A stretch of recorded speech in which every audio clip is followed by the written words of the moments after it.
In this video, in Ebony the King's Return, we're going to be taking a look at subordinate city clues, how to use them, how to get them, and so on.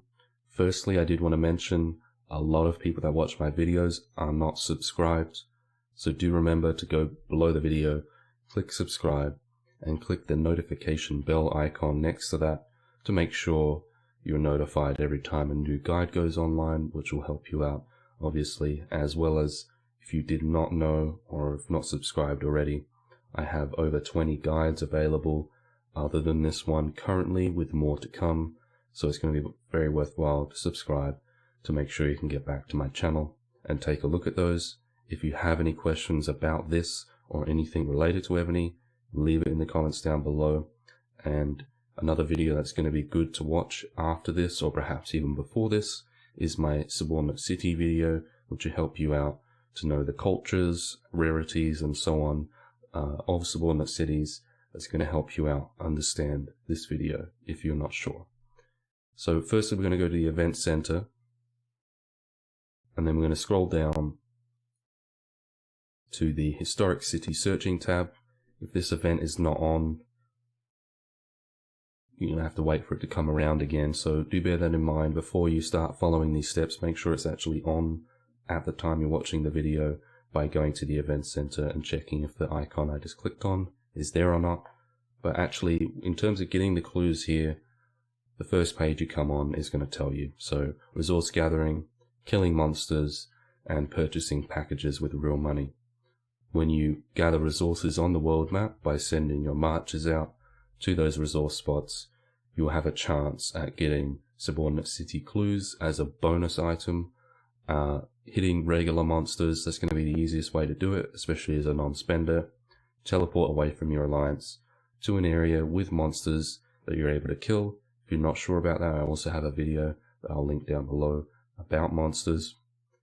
Attack those and you'll get some subordinate city clues. And obviously, as usual, the easiest way is going to be from purchasing packages with real money. For anyone doing that, I'll very quickly go over it. So if the event is currently on, you should have an event package, so that's near the event center, and it will have subordinate city clues listed here, which 10 boxes would equal 1,000 clues for $5 US, as well as you get a bunch of other things that you can scroll down and look at. The one in particular I have here is 4th of July, Independence Day pack, but you may have a different one depending on when you're watching the video. So now going back into the same tab and going to subordinate city searching, you'll be greeted by this screen with round 1 through round 6 at the top, those additional tabs. Each round is announced at a different time, so the winner is announced at a different time for each subordinate city that's listed, which if you didn't know, you can scroll through and there's more than the ones at the top. So round 1 for me is at about 4 days 3 hours. The next one is 4 days 7 hours, 11 hours, and so on. So there's about a 4-hour gap. It may be different in future historic city searching events, so do check that out and look at the difference between them.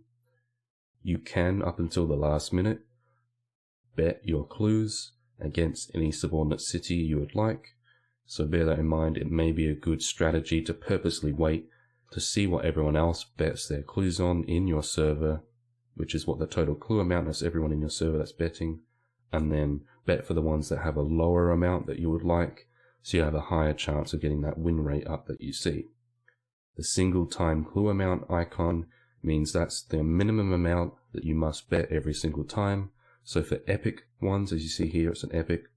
Single clue is 60, so it'll start at 60, 120, 180, 240, and so on. Legendaries are 20, excellent 5, uncommon is 1. This usually isn't really going to matter to you as long as you can get enough to bet. It doesn't really make a difference. Each one counts towards the total amount, which for this one at this point in time is 150,000, but that will go up. As you could see, there's a lot you're getting from purchasing packages, so those that spend on the game are going to have a much higher chance of getting the epics. So if you do not spend, I recommend going for legendary or excellent instead. bearing in mind if you're upgrading from green or uncommons to excellent, that's going to be a good thing to do, or legendary, and so on. So take into account what you're able to take, because they will have NPC troops in them that you have to kill. So you might want 1 million for excellence at least. Legendaries you might want up to 5 million. Epics you might want over 20 million.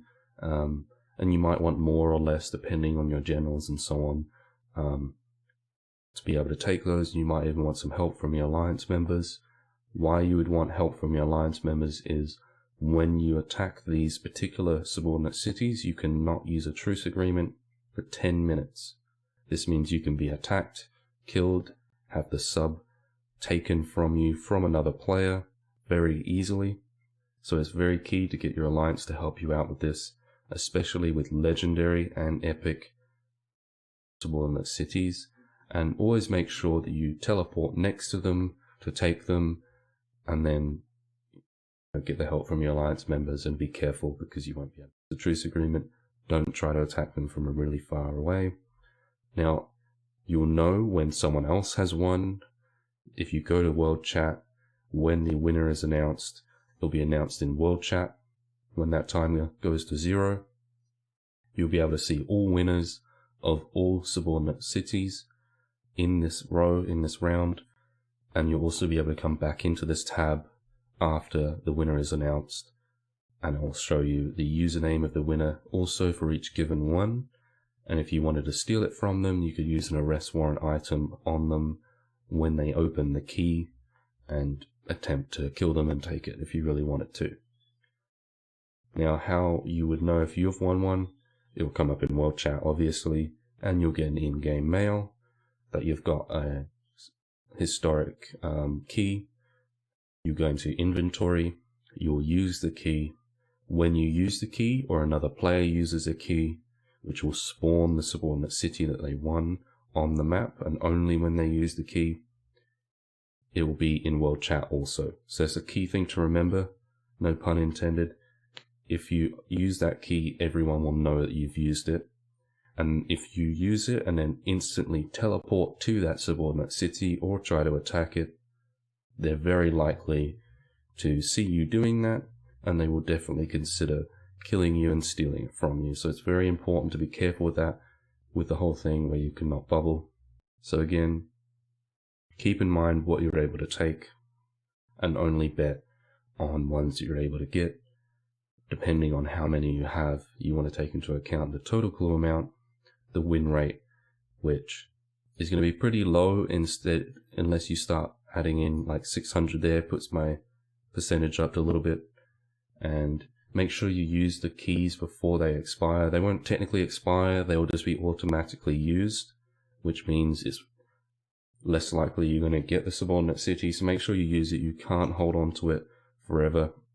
If I've missed anything out and you have any questions, ask it down below. Any other questions about Ebony, ask it down below. Check out the description and so on for related videos that I'll link, which will be Monster Kill and the Subordinate City one, perhaps even a resource one. Thank you for watching. Again, do subscribe, do check out my other videos, and click the bell icon for additional videos coming up in the future.